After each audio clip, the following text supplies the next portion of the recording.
ప్రజలారా, నిన్న ఏసీబీ ఎదుటికి కేటీఆర్ గారు పోయి రిటర్న్ వచ్చారు.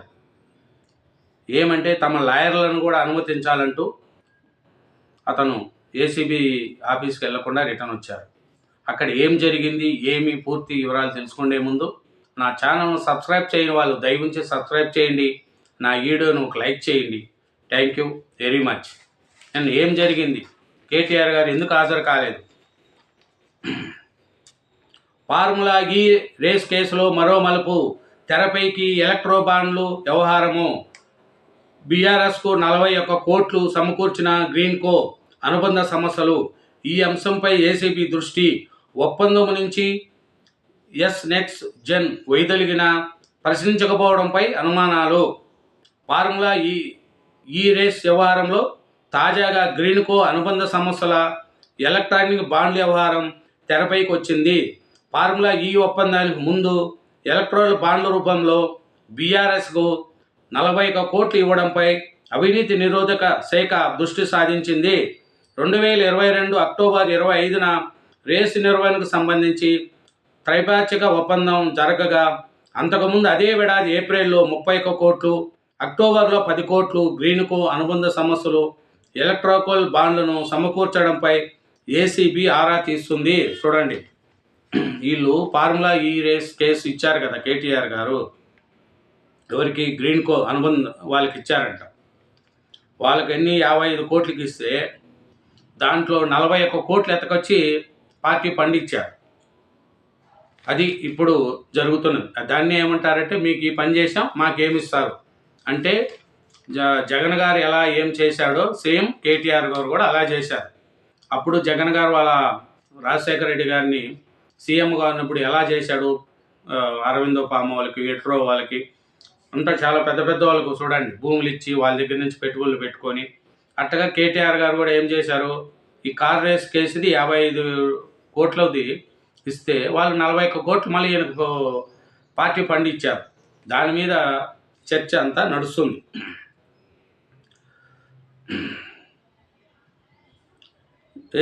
త్రైపాక్షిక ఒప్పందంతో భాగంగా మొదటి రేసు నిర్వహించిన సంస్థ రెండో రేసు నుంచి అర్ధాంతంగా వైదొలగడంతో యూకేకి చెందిన ఫార్ములా ఈ ఆపరేషన్ హెచ్ఎండిఏ భారీగా నిధులు బదిలీ చేసింది.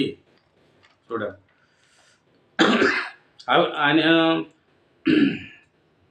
ఏసీబీ కార్యాలయం వద్ద హైడ్రామా. తనతో పాటు న్యాయవాదిని అనుబంధించాలన్న కేటీఆర్. అంగీకరించిన అధికారులు, లేఖ ఇచ్చి ఎన్నుదిరిగిన మాజీ మంత్రి. 9న రావాలంటూ మరోసారి ఏసీబీ నోటీసులు. క్యాష్ పిటిషన్పై నేడు తీర్పు. చూడండి, అది పెద్ద పెద్దోళ్ళు కాబట్టి వాళ్ళు రిటర్న్ వెళ్ళిపోతా అంటే కూడా పట్టించుకోరు. ఎందుకంటే వాళ్ళ రాజకీయ బలం, ధనబలం, ధనబలం ఉంటుంది. అదే పేదవాడు తప్పు చేయకపోయినా రే పోలీస్ స్టేషన్కి వస్తావా రావా అంటే పరిగెత్తుకుంటూ పోతారు. డబ్బులు ఉండేవాళ్ళకి ఒక న్యాయం, పేదవాళ్ళకు ఒక న్యాయం. పోలీస్ వ్యవస్థ ఎలా ఉంటుంది? 55 కోట్ల అవినీతి జరిగిందని చెప్తూ ఉంటే నేను రాను, నా లాయర్లను అనుమతించాలా అంటే వాళ్ళు పంపించేశారు. అదే పేద సన్నాబన్న వాళ్ళు చేస్తే తీసుకురారా పోయి. ఎక్కడ న్యాయము, ఎక్కడ చట్టం, ఎక్కడ ధర్మం? ఆలోచించండి. పేదవాడికి ఒక న్యాయమా, ఉండోనికి ఒక న్యాయమా? చెప్పండి.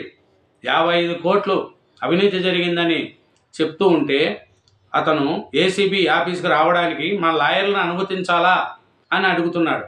మేము అనుమతించమంటే నేను వచ్చేది లేదని పోతున్నాడు. ఏం చేశారండి పోలీసు వాళ్ళు? ఏమి వ్యవస్థ?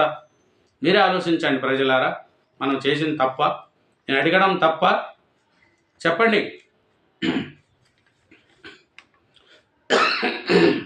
ఫార్ములా ఈ కేసులో మాజీ మంత్రి కేటీఆర్ విచారణ వాయిదా పడింది. కేసు దర్యాప్తులో భాగంగా తమ వెతట విచారణకు హాజరు కావాలంటూ ఈ నెల 3న అవినీతి నిరోధక నోటీసులు జారీ చేయడంతో ఆయన సోమవారం ఉదయం ఏసీబీ కార్యాలయానికి చేరుకున్నారు.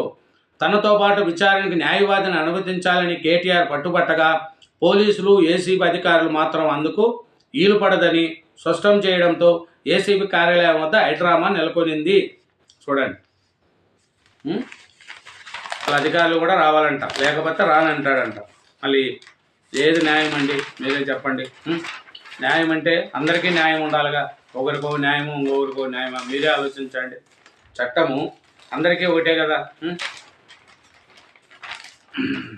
అందరికీ ఒకటే న్యాయం ఉండాలి. కొద్దిసేపు పోలీసులు కేటీఆర్ మధ్య వాగ్వాదం జరిగింది. తమ వెంట న్యాయవాదులను అధికారులను అనుమతించకపోవడంతో విచారణకు హాజరు కాలేనంటూ ఆయన ఎన్నికకి వెళ్ళిపోయారు. అంతకుముందు కేటీఆర్ సోమవారం ఉదయం హైదరాబాద్ గచ్చిబౌలిలోని తన ఇంటి నుంచి నందినగర్లో ఉన్న పాత ఇంటికి వచ్చారు. అక్కడ పార్టీ నాయకులు న్యాయవాదులతో కొద్దిసేపు మంతనాలు జరిపారు. అనంతరం 10 గంటల సమయంలో ఏసీబీ కార్యాలయానికి బయలుదేరారు. కార్యాలయం సమీపానికి చేరుకున్న తర్వాత మెయిన్ రోడ్డు వద్ద కేటీఆర్తో పాటు వచ్చిన వాహనాలను పోలీసులు నిలిపేశారు. ఆయన వాహనాన్ని మాత్రం ముందుకు అనుమతించారు. అయితే కేటీఆర్ ఒకరే వెళ్లాలని, ఆయనతో పాటు న్యాయవాదిని అనుమతించబోమని బంజారాహిల్స్ ఏసీపీ వెంకటరెడ్డి స్పష్టం చేశారు. దీనిపై కేటీఆర్ అభ్యంతరం తెలిపారు. న్యాయవాదిని తీసుకెళ్లవద్దని ఏ చట్టంలో లేదన్నారు. న్యాయవాదిని అనుమతించడం సాధ్యం కాదని ఈ కేసులో దర్యాప్తు అధికారిగా ఉన్న డీఎస్పీ ముషీద్ ఖాన్ స్పష్టం చేశారు. తమపై నమోదైన కేసును రద్దు చేయాలంటూ హైకోర్టులో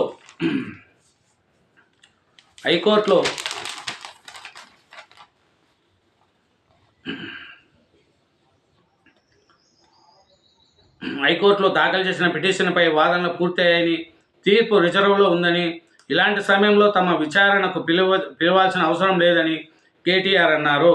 అయినప్పటికీ చట్టాన్ని గౌరవించే వ్యక్తిగా విచారణకు వచ్చానని అన్నారు. ఒకవేళ ఇలాంటి నిబంధన ఏదైనా ఉంటే లిఖితపూర్వకంగా ఇవ్వాలని కోరారు.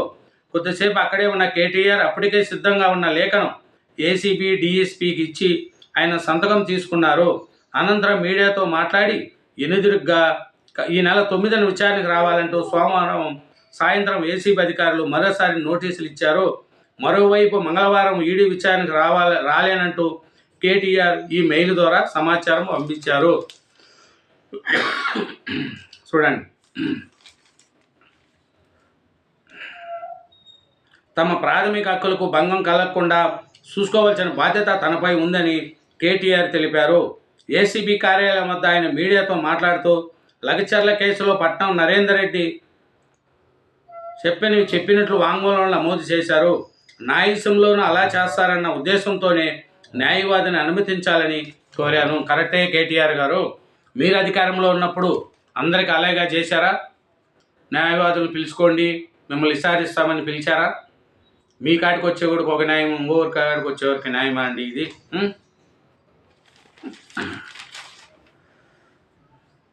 మా ఇంట్లో సోదాలు జరిపి తప్పుడు ఆధారాలు చూపించి లేనిపోని అపోహలు సృష్టించాలని చూస్తున్నట్టు సమాచారం ఉంది. నన్ను ఏసీబీ అధికారులు అడుగుతున్న సమాచారం ప్రభుత్వం వద్దే ఉంది. నేను మంత్రి హోదాలోని నిర్ణయం తీసుకున్నాను. అది ప్రభుత్వం తరపున